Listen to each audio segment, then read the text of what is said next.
হরে কৃষ্ণ। তো গীতার সার সংক্ষেপে একটু বলতে চাই। তো প্রথম অধ্যায়ে অর্জুন বিষাদগ্রস্ত ছিল। নিজের আত্মীয় স্বজনদের রেখে তিনি যুদ্ধ করতে চাচ্ছিল না। তো ভগবান শ্রীকৃষ্ণ তাকে সেখানে তার বিষাদগ্রস্ত মনোভাব থেকে বুঝিয়েছিলেন জীবনের প্রকৃত সত্য কী।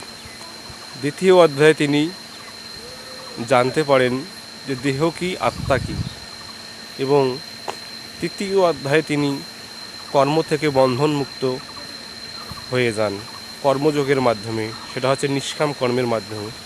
চতুর্থ অধ্যায়ে তিনি সত্য মিথ্যাকে জানতে পারেন জ্ঞানের মাধ্যমে। পঞ্চম অধ্যায়ে তিনি সন্ন্যাস এবং বৈরাগ্যের বিষয় জানতে পারেন।